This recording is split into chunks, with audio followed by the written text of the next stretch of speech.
Hello, hello, hello. It is me, your Tru Heel Phenom SP3. This is not the three count with SP3. This is not SmackDown with the Lynches. Nope. True Heel Heat's YouTube channel, but this is not the podcast. We are talking about Chris Benoit, Dark Side of the Ring, probably one of the most anticipated wrestling documentaries. Once again, I'm SP3, and I'm with the lovely princess of the True Heels, the bottle girl of the True Heels, the face that runs the place. You're like the president of the True Heels now, Miss Am I Krssi really? Luv. Thank Yes, you. Am yes. I really the I think president? we did a vote. I think we did a vote of our on-air talents. I think you would win most popular among our subscribers, our viewers, Okay. and probably the people on our team. So Cool. Okay. you I got mean, you got that's a the big crown. job. You got I think because a I'm big the jump in only. pay. I think because I'm the only girl. That's one. So I'm like kind of like the girl, the mom, or the lady that keeps y'all in line, per se. That's true. So. And we love you for that. But yeah, like Yep. I said, we're here to talk about Chris Benoit, Dark Side of the Ring. Just before we go through like the whole documentary, what was your overall thoughts after you saw part one and part two? After you saw the whole thing completely, what was your first thoughts, Miss Chrissy? Side note: I am a documentary junkie, so I live for these things, and I love seeing or finding out more about people. And I was so excited to find out more of the behind the scenes of this particular story because no one was able to say anything for the longest.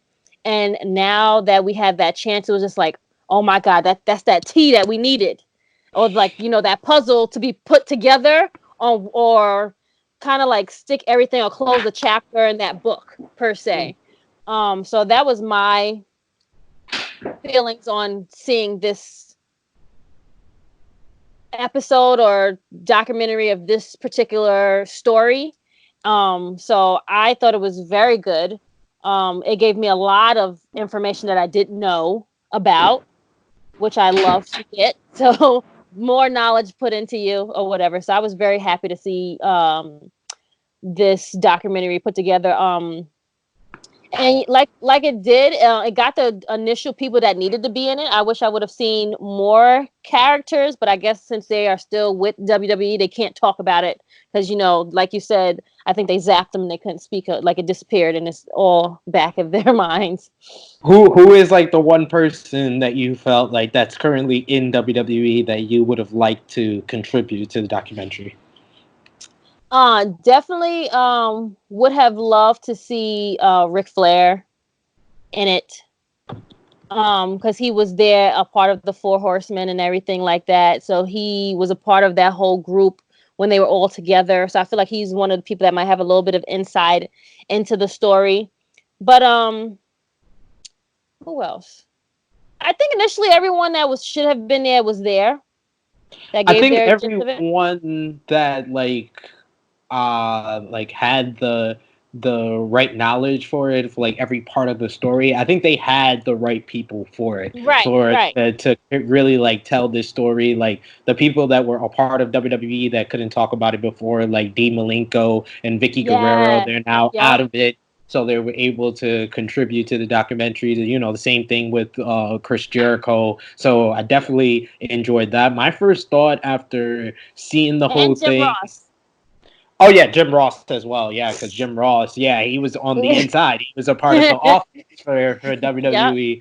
So we'll get into that. But my first thoughts for like the overall thought on the documentary was just I honestly I was just wow to everything. Like Hmm. just everything that they included. I felt like they included everything that they needed to include to really tell this story because we've had a lot of fan theories about the Chris Hmm. Benoit murders from as soon as this happened till now years later. There's still fan conspiracies and Seriously, theories yep. about it. And they mentioned the little things like the Kevin Sullivan part of it to kind of get Yeah. that out the way, to Hmm. kind of like not have you be like, oh, is it Kevin Sullivan? Was Kevin Sullivan the murderer? And all that stuff because fans were all on that when it first happened. And Hmm. then just to talk about him and Eddie. That they really, I felt like the breaking it up into two parts and really focusing the first Yeah, part about yeah, the on him and relationship Eddie. between Yep. him and Eddie kind of explains why it was just a culmination of a few things, and then talking about the media's coverage of the Chris Benoit murders. I felt like Yeah. they just included everything that they needed included, and it was the best wrestling documentary I've ever seen. And this is coming from someone that absolutely loved Beyond the Mat. Yes. Yep. Absolutely loved the Bret Hart documentary that was on A&E when I was a kid. But like this one is the best wrestling documentary I've ever seen. So It was a tearjerker. I had the tissues. It was oh, all that. Yep. It was like I was like, like it had yeah. It gave you everything, and then some. I would say like the tearjerker is the first part, and then the one that kind of like captivates you and is like the most intriguing is the second part when they explain the Yeah. murders and what actually Yeah. happened. Matthew Renzo. I don't know the man. The officer Randanzo, Randanzo. yeah, the officer Yo. of the Defa Pro Wrestling, and we'll get into that. But let's talk about the first part first. They Okay. kind of I like the fact that they started off the whole documentary with David Benoit because David being the son of Chris has a whole different perspective of this whole thing than Mhm. everyone else that can Yep. contribute to it, that couldn't contribute to it, that it was a part of this whole story. I felt like they starting it off with David and him kind of humanizing and putting a positive light on his father was the Yep. perfect start to the documentary. Correct. What did you think Absolutely. about David throughout like the whole documentary? Because especially in the second part, you could see like him breaking down when he talks about, and the fact that like I felt like throughout this whole thing, even like 13 years later to the Chris Benoit murders, like anytime anyone thought about David, it's his connection with Chris, and it never really focused on the fact that he lost his brother and And a mom. Like he said to it be fair, himself. He was like, he called they her never mom. used the step. They never used step. That was his mom when he was around. So I what did you think about David?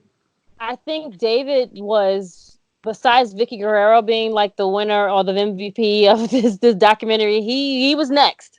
He was a close second, I want to say. It gave you more of an insight on his side of his view of what happened. Because again, like you said, we always said what happened. We just thought that the man killed his wife and his son, but he had a whole other son, and he lived through this whole thing, and he's been like traumatized and like had to live with this thing forever, and he will continue to live with this on forever. And the fact that no one really speaks about his dad, or no one talks about how great of a wrestler he was, is really really sad. And he had to live through this, and he was really angry for years. And it just gives you a side of who is like Chris Benoit's twin. First of all, like, you see him, you see Chris. So I think that's another reason why they did it that way. But I definitely love Chris's story and how he talks about everything. He gives his point, and like, this was my mom, this was my dad, and this is my brother. And I think Nancy's sister has a great picture of Chris and his brother together just walking. They wanted to be tag team champ. They knew what they wanted to do when they grew up. It was already implanted in them. They knew that they wanted to wrestle, and they knew that they Yeah, wanted to be a tag team. And things happen, and he tells you that this is my brother. Like, my dad is the greatest wrestler. He still talks like if it's his dad was still here. Like, that was my dad. My dad did this. My dad did that. Like, as any child would do. You're not gonna talk about, like, you could be a complete asshole, but that's your dad. That's all you saw was your dad. So yeah. I think it was great. But I like the fact that he had him tell the story about how Chris got into wrestling. That Dynamite Kid was his hero, and the whole basis for the diving headbutt, which was one of Chris Yeah. Benoit's signature moves. It came from the Dynamite Kid. I like the fact that kind of the early telling of the story and like him moving into Japan because Yeah. it kind of explains the connection between him and Chris Jericho as well as like the overarching Hmm. story of part one, which was him and Eddie. What do you do? And then that brings me to like the next part of it, Definitely. which was Vickie Guerrero. Vickie Guerrero coming in and talking about the Eddie Guerrero perspective of it. And I know you're a big component. You said it before. She was your MVP of this whole documentary. Yes, Oscar goes to her, man. definitely giving your insight of how they all, because remember wrestling was all about big guys, so they're all short, smaller guys that didn't have like the big physique and big things. So it shows how they became friends. And well, at first Eddie didn't even like Chris Benoit, and how he was like, he told Vickie, he was like, this dude I have to like work with, he's an asshole, I can't stand him or whatever like that. And it shows how Eddie and him became friends, and how all of that whole dynamic of Chris Jericho, Dean Malenko, all of them. And I didn't even know that Eddie had wrestled with a mask at first. You know what I'm saying? When he was in New Yeah, Japan, and it's the whole yeah, name. yeah. So that whole intel of how they all met and how they used to wrestle was like a great like eye opener of like telling of the story. And I love the Chris Jericho definitely is an unsung hero of the documentary, being the narrator, being an Number three. executive Yep. producer, Yep. and then him contributing to the story of explaining like how the locker room viewed guys like Chris and Eddie, like they were the animals. Like Eddie was Black Tiger in New Japan, and Chris was Wild Pegasus, the Pegasus Yeah. kid. So kind of telling their early part of their story. Because for me as a kid, when I saw Chris and Eddie was the first time was in WCW on the early like WCW Nitros, Yep. and anytime they faced each other, I was like, damn, this was like the most realistic match, and like the most technically, it looks smooth, it looks like a real fight. And then as the years going on, when you find out that they're friends, it's like I was like, it always made sense to me. I was like, oh, they're friends, so that's why they always like looked like they were going a little bit stiffer, because you can do that with your friends and stuff. But like the fact that they from the beginning they were working that stiff with each other, that was the funniest part, because you can kind of imagine if you're already starting off working that stiff when you don't know him, when you become friends with him, you're working even stiffer. That's why their matches were always great against each other. So definitely. Go ahead. So I think the next part of the story would be the talking about Nancy. And Nancy Benoit is really like it's a damn shame, and I think that the ending of it really like put it into a nutshell, is that the fact of all of this and all the media coverage and all the controversy concerning the Chris Benoit murders is the fact that Nancy Benoit cannot be honored and appreciated for her wrestling career, being a pioneer of being a valet and a manager in professional wrestling. And I believe Chris Jericho said it best, like she is one of the pioneers of what she did, like Sensational Sherry, Woman, Gorgeous George. All of them were not really wrestlers. They were valets. They interfered in matches and they helped their person win. But yes, I do remember when Woman was with Ric Flair, but I remember when I was younger watching wrestling, and I can remember her being a part with Macho Man. He had three gorgeous, beautiful women. So they pioneered, and Chris Jericho said it best. Like they don't have wrestlers. I mean, they don't have valets like that no more. You have to learn how to wrestle in order to be a valet or to like be a part of this business nowadays. So you don't have like forefront just valets that just walk you out there and just like help you or interfere in your matches and go from there. So it's sad to say that women will never be recognized for what she has done in this business. And it shows that, when she was with Kevin Sullivan, that she did everyone's makeup. She was sewing people's clothes together. Like she was doing like everything. She was everything in the back stage area for those people. She was kind of putting it all together behind the scenes. It's just a damn shame that she can't be like appreciated for all of that. And then the character progression going from the fallen angel to woman, it showed that she was like a very good performer. And then starting off as just a fan, because her original husband, her first husband, was a wrestling fan and took her to a show, and then she gets picked out of the crowd. Man, it's kind of ironic. Exactly. It's a glow up, and damn. But then she meets Kevin Sullivan. They have their whole relationship. She becomes a woman, and then I think this is around 1995, we have the rivalry between Kevin Sullivan and Chris Benoit, which leads into Kevin involving Woman into the storyline because of Chris Benoit being a part of the Four Horsemen, Woman being with Ric Flair, and then this whole basically the joke in the business is that Kevin Sullivan booked his own divorce. I know for So like you say like you weren't like really a fan of WCW around this time. How was this like learning about this part of the story? Because I can kind of tell my perspective, being someone that watched it happen as even as a kid. Even as a kid, years later, I was like, when I saw like pictures of Chris Benoit and women outside of wrestling, I was like, well, like, wasn't she originally with Kevin Sullivan? Like that was Sullivan, like yeah. I thought that was just a storyline, like that happened in real life. And then growing up into my teens, like I was kind of telling a couple of my friends earlier, is that learning the behind the scenes of wrestling is the whole reason why I'm still a wrestling fan today, Yes, because it's yep. a whole different element to being a wrestling fan, and then learning that Kevin Sullivan booked his own divorce with that it wasn't just, oh, Chris fell in love with Nancy and they were already divorced. No, this led to him divorcing Nancy because the storyline was, well, their abusive relationship was one thing, and that led to her going to Chris because of their involvement in performing in front of the camera. Yes, that definitely shows that he booked his own ending to his own story. And then Nancy's sister tells you like once they had their match, they were really fighting each other for real. Like they were really, and it went on to backstage area too after they had their big match. So it just shows you how life imitates their art. Is that, if I'm saying that correctly? So it just Well, shows you like yeah, yeah. art It was, imitates yeah, life. like There you go. Yeah, no, no, no. You was right. You was right. Life imitating okay. art is absolutely right. So But definitely. I love that part of the story. I would have loved if Kevin Sullivan was actually contributed to the documentary. But if you do have time, go on YouTube. For anyone that's watching this, and for you yourself, if you haven't seen it, Kevin Sullivan does have a interview where he does talk about the Chris Benoit murders and like Oh, the really? all the rumors and controversy concerning him and his involvement in that. Okay. So very I interesting if definitely you look go it out of up. your way to watch that, if you can ignore all the face paint and him in gimmick mode. But yeah, check that out.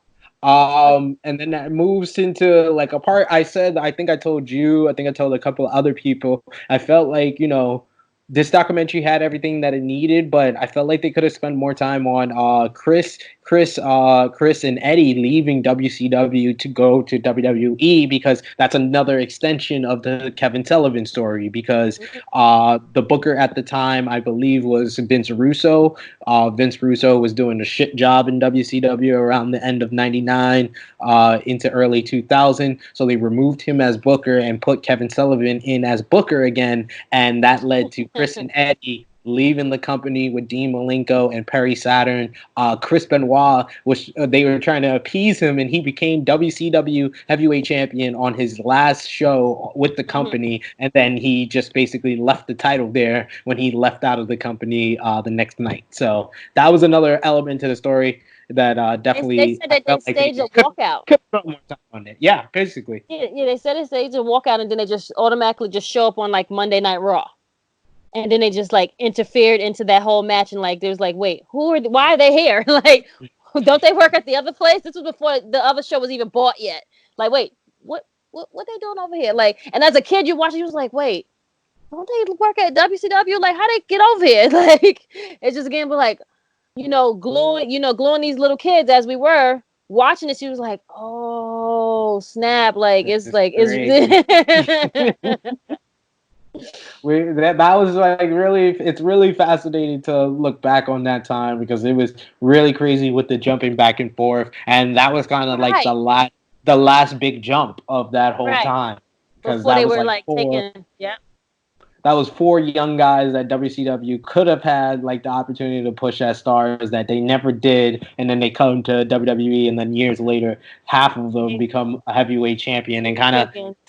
telling that whole story with Chris and Eddie like being undeniable. Eddie becoming one of the best characters as well as one of the Yep. best in-ring Mm-hmm. performers. Chris Benoit putting on classic matches after classic match that they became undeniable. By WrestleMania 20, they both win the heavyweight championships, Championship. and Yeah, Chavo talking about it like it's. He said it's one of the greatest moments in TV history, which is a little. Yeah. I felt like Chavo Guerrero. If we're gonna give Elise MVP, I appreciate his contributions as executive producer, but when it came to in front of the camera, I would say the least MVP was Chavo Guerrero. No offense to Chavo, I felt like he had a very skewed view of a lot of things, and that brings into like the whole Eddie death, and all the reports and the basically what the doctors say is that Eddie had steroids in his system. Yes, Yeah. he didn't have like a full-on relapse, but yes, he was still taking steroids. That has to do with his job, with probably the pain and aches of being a Right. Right. professional wrestler, kind of keep your look and everything. He had steroids in his system when he passed away, and Chavo was very adamant to say that And say Eddie that didn't. no, he didn't do that. I was so happy that Chavo was there and to tell that story. It was like, no, this is not what happened. He was having these issues with his heart, but he kept pressing on. Like no one knew what was happening, but this is what it was, and this is what he died from. But But he everyone's didn't. gonna be, He did have but steroids in everyone. his system. That's what I'm saying. But they're gonna say, well, but he did still have the stuff there. So it's like, it is. It's like apples to oranges, spades to spade. I mean, like, He's like, it was heart disease, damn it. It was heart right. disease. Well, the steroids were still there. And I like how I like how they told how he was like got fired and he got rehired and then he became like the best athlete that he was and like he was like cleaning up himself and whatever. And like Vickie said, she left him there. I was like, wow, son, like you left your husband, took him to school. Like that's real. That's that real stuff right there, yo. You at your limit basically. Like that's where it was like one of the real keys to Vickie being the MVP of this whole thing was her telling the story and the bouts that Eddie had with addiction and leaving him there. Honestly, I was watching with my roommate this documentary and he said that was the part that got him the most. Like she left him there. She left like he thought she was She left fucked him up for there. that. But Nah, I mean, she doesn't tell. She you got that fed up, wife and mom and lady that was like, yo, I done told you time and time again. I'm tired. I got these kids I gotta look for, and if you're not gonna do what you gotta do, then look, I'm not gonna keep cleaning up your mess.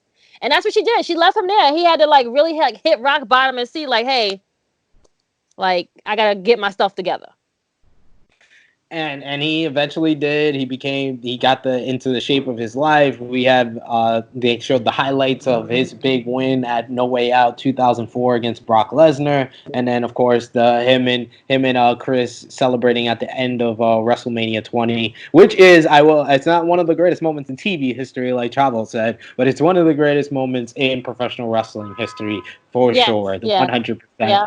I felt like Chavo really was really stepped up when him telling the whole story about the day that Eddie died and him and Eddie dying in his arms and like him getting very emotional. I think that was the part that really was a tearjerker for anyone that's a professional wrestling fan, is kind of learning that whole story that Eddie had his toothbrush in his hand and that when he was still there, he was still with us. He tried everything he could in the moment, but he couldn't save Eddie, and Eddie passed away in his arms. And hearing Chris Benoit's reaction to it, the holler and the scream for someone that the whole documentary up to this point they're describing as someone who's quiet, who doesn't show that much emotion, and for him like their whole relationship like culminating with that right there, learning that Eddie passed away, Eddie trying to bring God into his life, trying to bring a whole relationship with faith for Chris was like just that whole closeness, and then Sandra even describing like they were like more than just friends. Like that was like the closest relationship she's ever seen in professional wrestling. Yeah. So I think that's the day he died. Actually, he died the same day as Eddie did. In a nutshell. That's what you say? I think so, because they just say like how he was a president. He was never the same after that. Like once he let out that like gasp of air and he like that big no, and like he didn't show any emotion. Like that was his friends, and that that's the person that he like was very connected to and close to. Like their families were all close together, and like Nancy was at Vickie and them house and helped Vickie get back on her feet and things like that. Like they were like a close knit group of people, and I think sad to say, but I think that's when he like lost his outlook on things, and I think he pretty much like gave up that day. Yeah, You're absolutely right. I felt like his whole soul, his whole spirit, it passed away with Eddie, and he was never the same. Like them describing how like paranoid he was.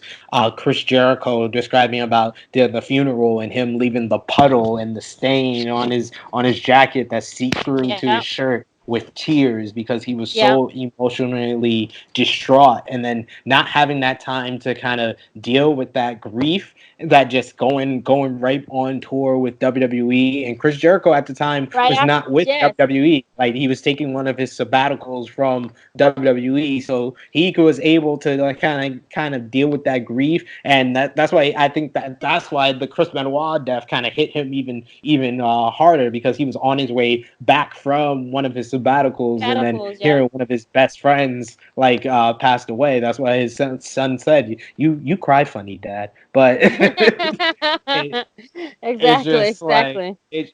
it's just like crazy. I mean, the I think like you could tell more about like your perspective on part two and kind of learning about how the deaths were done, how Chris murdered his family and then murdered himself. I felt like that was the real jaw dropper of this entire Yeah, documentary. yep. It really was like the chain of events that led to that weekend, and it's not even a day; it's a weekend Yeah, of like not even a massacre, but like of his like murders of what has happened in that household. Um, and the man, like I said, the author gives you like the chilling information about the text messages, what was happening in the house. Like once they started showing the photos and they was going in the rooms, and they called the cop, and the cop was like, "Oh, I was just on patrol that one day, and this was just more than a wellness check. Like this was more than just like me just passing to go see if someone was okay. Like this turned into something way bigger than he thought it was gonna be. It changed. He said it changed his life. he didn't expect he was walking into a double murder So, yeah. suicide. And then Like like his the lady that fed the dogs, I was like, well, she didn't see that no one was home from like she said she always fed the dogs. I was like, the chain of events is like even like Nancy's it's sister was three like days, 3 3 days. days, and even Nancy's sister, I'm like, she told you Yes, go on a shopping spree. You waited like 3 days to go on the shopping spree because you didn't hear right. for her for a good like 3 days. Like you didn't find out she passed away like 3 days after she was murdered. She said she It's told her, just like go to the movies, go on a shopping spree, take care of herself. I was like, what? Like, what do you mean? Like, and then the I other feel thing, like they did a great job of picking the author to kind of describe it too, because the author had no type of emotion in his description. And I feel like, I feel like him as well as Vickie Guerrero were kind of like the ones that and Chris Nowinski were really the ones that contributed the most to the part two of the story, kind of yeah. dealing with how everybody reacted to it from a WWE perspective. Yeah, Jr. Like we didn't know when we had the memorial show for Chris. We just didn't know. We didn't know. We did. They told us one thing and then they told us back. And it was already too late. They had already had the show, and he was supposed to be there for the pay-per-view. He didn't show up. They called them like, "Hey, listen, this is what happened," and it was only automatic reaction to what has happened once you hear a wrestler has passed on.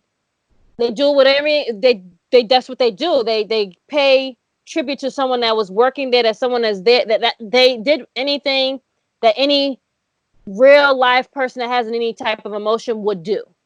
So I feel like they wanted to like sidetrack and like backpedal. Oh yeah, well we did this, but we didn't know. Well, you did what anyone would do. Like you didn't have all the facts. You just knew that someone passed away, and that was it. So like I don't fault them for like paying tribute to this wrestler, but now you can't find any of the footage because of what it did. So it's like, I mean, I don't know. It's hard to like because like Vickie said, like if you're going through issues, don't take innocent people with you. Yeah, So Yeah, I definitely understand the anger that comes from Vickie, kind of like learning about that relationship between her and Nancy throughout this entire documentary and how close Even they Dean became. Malenko's wife was like Dean Malenko's wife, like Yeah, all of them was like, listen, like this is not like you have your own issues. Go ahead, like don't take innocent people with you. Like they have nothing to do with this. Like if you yeah, feel in you a certain can. kind of way, then let them deal with it without you. Yeah, you can kind of like see that like Dean and his wife have kind of different perspectives when it comes to like their whole thoughts on it. Like even looking Yeah, back on it, like I could kind of see like the difference in how they had different perspectives there too. because Dean's So wife and still then looked tight. oh yeah, Yeah, she Dean's did wife. not look like Dean's age. He looked like he married young.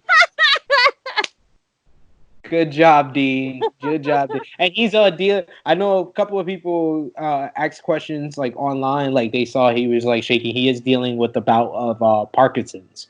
So if you go I back did and watch notice that. it, Yeah, I yeah, saw yeah, that. Yeah. yeah, he's dealing with the bout of Parkinson's. So for anybody who's wondering about Dean, I felt like he was a good contributor to this documentary as well. Kind of like, and that's just like the author Matthew Redanzo kind of talking about the level of testosterone that Chris had in his And system his at the time system. of his Yep. death And is just crazy. It's just he was like crazy. those. Well, he said he passed his wellness checks. He said, which was a joke. Like, how did he even pass it? He had all this stuff in his system. They didn't really get on the wellness stuff until after it all happened, which was already too late. But Yeah, he tells you like the series of like how Nancy told him like this has got to stop. Like he goes like he pulling up receipts of like the messages. Like these were all like yep. red flags. I was like, damn. I was like, word. That's what we gonna do. I was like, word. That's how we gonna do. We gonna bring out the receipts, son. And she Gonna bring told up him the like screenshots. the screenshot, like, and it's all highlighted for like we're not making this up. I was like, damn, yo.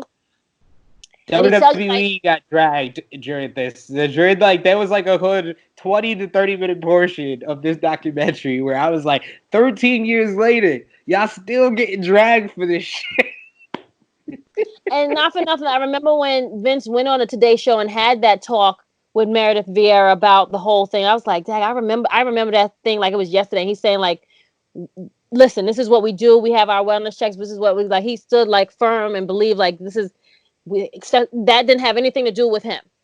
And he's just like, yeah, no, stick it to his Yeah, guns and whole one Vince way. one way or another, I will say that WWE did react to this and did make positive changes to Yeah. how they took care of their performers, as well as like stepping up with the wellness policy to an extent. We Hmm. won't get into Triple H and Brock Lesnar not getting tested because they're part timers. Well, that's besides the point. Uh, but I felt like Chris Nowinski and his contributions, kind of like in retrospect, does give like say like looking back on it, WWE did cut down on the level of share shots to the head and what they were doing in protecting their performers in that regard. But like Chris Nowinski kind of explaining CTE and kind of seeing like the effect that it has on people and the effect that it had on Chris, and the red flag of Chris even asking Calling Chris him. about calling him and asking him about his book. That's a red flag right there that he even knew that he was dealing with something. And he said he called him back and he just knew that something. He was like, oh, yeah, I'm going to call you back. And he never heard from him. And that was that, which is crazy. Like dudes called me and like the series of the events, like, he, even when he spoke to Chavo and he was like, hey, just want to let you know I love you. He's like, yeah, dude, I love you too, or whatever. Like, just that they're not feeling well, and I'm gonna take care of them. He's like, he didn't think nothing. He didn't think anything of it. Like he thought something was wrong with his family. He wanted to take care of it. Yeah. So overall, what you're like talking about, like just the murder aspect of it, what do you say is the why? Because that's the big question that is a lot of fans have after watching this. What's your why? What do you put the reasoning behind why Chris killed his family and killed himself that weekend? I don't even know, man. Like there's still I can't even answer that. Like there could be a series of things out there, but I don't. It could be him drinking a lot. It could have been like the whole CT. It could be a whole chain of things, but again, I wasn't there. I don't know what this person was feeling at the time. I just know that he was a lost soul, and he did something that is unquestionable, to anyone. And unfortunately, like, he was so stuck in like sorrow. I guess he wanted to be put out of sorrow, but he wanted to take people with him. I don't know. Like, I still, I have that whole thing of why on my thing, and I don't even have an answer for it in my notes. What do you think? I think I'm gonna agree with Sandra, Nancy's sister, and I felt like it is a culmination of several different things. It's a culmination of the damage to his brain and the potential that he did. Well, they did prove that he did have CTE. He had a CTE. high Yeah. level. He had a high level of CTE. It had to do with the testosterone in his system and dealing with the years of wrestling, because that was doing a lot of damage to him, not only Mhm. to his head and to his entire body, and dealing with grief, because all that drinking and the wine bottle and everything that he did that weekend, that is a man that is dealing with grief, and dealing with grief on a whole nother level because of the CTE and the damage to his brain, His because he brain. doesn't know, his brain didn't know how to logically deal with that type of high level of grief, that not only did he want to take himself from this world, he wanted to take everyone he loved from this world as well with him. So And I I think we're never gonna know the absolute why, because only Chris could answer that. But in my perspective, watching the documentary, that is the answer that I came up with. mm. And if his other son was there, who knows if he probably would have been taken out too. Because he was there, like That he would go other, like on weekends or different type of times, and just so happened he wasn't there, and it could be and Chris Nowinski's said that Chris Benoit's dad wanted him to like check it out and see what it was or what was going on. So yeah, that once they found that CTE was there and it was a big thing, and it shows like how big Chris Benoit was getting as the years gone by, like he was getting bigger and bigger. Mm-hmm. Yeah, I mean, even if you watch it on WWE Network now, like if you watch Chris Benoit from like 1995 through 1998 in WCW, and then watch him in even early 2000 in WWE, it's a whole different guy. It's a Yep, whole different guy. like he He's had no like neck no he's more. yeah, he started losing his neck, his arms got bigger, his whole chest got bigger. So yeah, you even see it looking back today. But talking about David Benoit, that's a good transition to like the final like happy ending of the whole story, with him and When Sandra finally getting yeah, connected after years of them being told that they didn't want to have a relationship with each other when that wasn't the truth. the And you can truth, kind of right, see and you right. can kind of see that from the Chris's father's perspective, that he didn't contribute to the documentary, so obviously he has bitter feelings about this Feelings whole on thing. it, So yeah. That's so so true. so You're right. so you can kind of see that there was probably the grandparents that were kind of like stopping it from happening, and maybe even Nancy's parents maybe stopping it from happening between the two families. But I was very happy to see that both of them attended AEW All Out this past Hmm. Labor Day weekend. Got to see Chris Jericho in the back. He's the pro wrestling angel, as Sandra said. So how did you like the happy Him ending and of the whole thing? him and Chavo are the like the people that brought them back together. And just Yeah. like giving a number and just like putting them back together, because again it's supposed to like a whole bunch of people like kept them apart, which I thought was like really like, well, we were family at once, so why would I not want to see my family? And like and we can grieve together, like we could have brought each other out of this whole like thing together, but you have other people just saying other things and just the hate that for what he has done to keep them apart. And it's super super happy to see the people that were there to help them, and it even tells you like no one was there for them after it happened, which was crazy except Chris Jericho and Chavo, and it just shows you like WD didn't do anything for you guys. Like that means she took JR out of the whole funeral. Yeah, she told JR, get the fuck at the funeral. Like she knew when she was getting worked, as she said. Like that Yeah, was a funny little bit of that documentary, and that was one of the parts where I was saying WWE getting dragged right now because they did yeah, man. nothing for David Benoit. Like No money, no nothing, no checks, nothing. Like it's it's sad, and all they won't about even give them a and how job. they look. It's all Yep. about them and how they look to the public, and they just wanted no involvement with anybody with the last name Benoit. Unfortunately, even though it was a kid that was the victim in all of this, he's like that was my overall view on it too. He's the biggest victim in this whole Yeah. story because Yep. he just got shunned and he's getting judged, and people will always have their comments for what it does, and like his whole perspective of still being proud and still being proud of his dad. Like there will always be judgment because of that, and I feel Yeah. really bad for David because he seems like a really great guy and a really great kid. So. Unfortunately, but like I said, like I told you in the beginning, it's like your dad could be the murderer, but other than that, you just see your dad, and you can see like he was a bank robber, but he was still my dad. Like that's what any child just seeing that was my dad. I can't justify what they did, but all I know I can tell you that he was my dad, and he was a great dad to me, and that's what any child is gonna do for you. Yeah. And I do like the fact that they were able to kind of straddle that line between telling the truth, telling the whole story, and still have an appreciation for Chris Benoit, the performer. Because me personally, ever since this whole quarantine mania has started, I've been inside. I've been watching a whole bunch of old school wrestling. And one of my favorite performers to watch, especially like the old school WCW Nitros, WCW pay per views, is Chris Benoit. Chris Benoit Yeah, was a great professional wrestler. He made everything look real. He just had a realistic technical style that really just spoke to me even as a kid, being younger, and even speaks to me being a 32-year-old man watching it back. It's just he was a great performer. He did a horrible thing. He was a murderer, and he took people that a lot of people loved away from other people, and he took himself from this world, which is one of the biggest crimes ever. But yeah. I've always been able to kind of separate the man from Yeah. the wrestler, but this documentary kind of helped me put it into that perspective. Absolutely.